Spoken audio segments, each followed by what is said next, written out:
Sokrates, sebuah nama yang tak lagi asing di telinga para pembelajar filsafat. Ia adalah peletak dasar filsafat Barat. Sokrates berasal dari Yunani, dan diperkirakan hidup di antara tahun 470 sebelum Masehi hingga tahun 399 sebelum Masehi.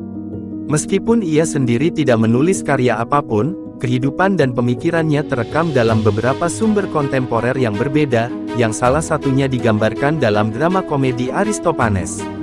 Aristophanes adalah seorang penulis drama Athena yang ulung, memenangkan beberapa kompetisi drama pada masanya.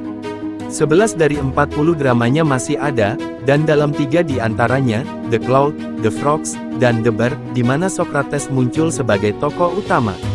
Penggambaran Sokrates oleh Aristophanes menggelikan, dan Plato menduga bahwa penggambaran ini sebagian bertanggung jawab atas pengadilan dan kematian Sokrates pada akhirnya.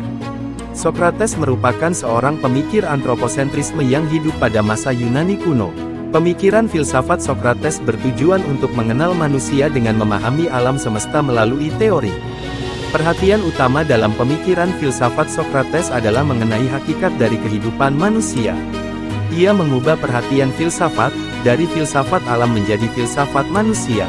Pendekatan yang digunakannya ialah rasionalisme. Ia mengkaji seluruh bidang pemikiran selama kajiannya dapat mempergunakan akal. Sokrates lahir dari seorang ayah bernama Sofroniskos, sedangkan ibunya bernama Paenarete pada tahun 470 sebelum Masehi.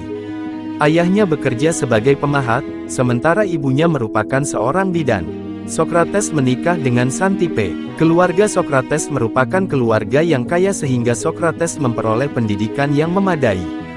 Sokrates bekerja sebagai prajurit Athena, tetapi hanya tertarik dengan filsafat dan tidak meminati urusan politik. Hal ini kemudian yang membuatnya hidup dalam kemiskinan. Sokrates memulai setiap pemikiran filsafat dengan keingintahuan.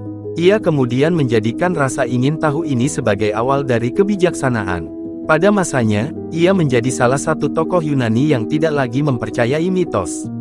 Sokrates hidup pada masa perkembangan pemikiran sofisme. Kemampuannya dalam menggunakan metode dialog membuatnya memperoleh simpati dari para pemuda.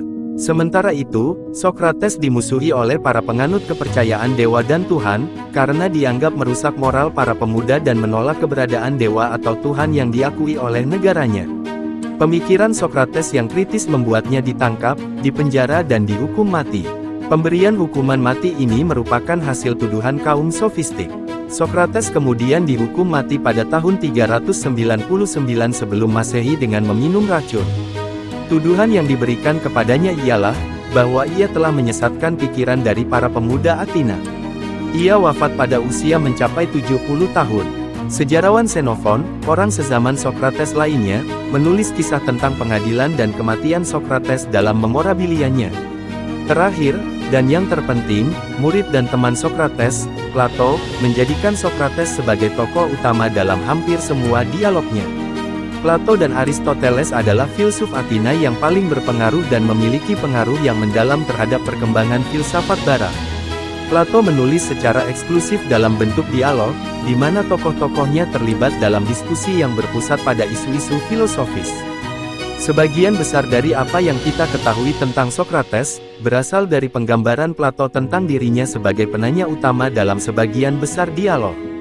Oleh karena itu, meskipun Sokrates tidak menulis karya-karyanya sendiri, kehidupannya, dan kematiannya, tetap menjadi bukti kehidupan filosofisnya yang mendalam dan berdampak luas. Secara khusus, pembelaan Sokrates terhadap dirinya sendiri selama persidangannya dalam banyak hal merupakan pembelaan terhadap kehidupan filosofis.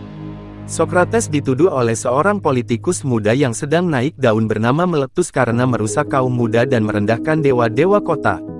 Kejahatan-kejahatan ini dianggap sebagai semacam pengkhianatan yang merusak legitimasi dan masa depan demokrasi Athena.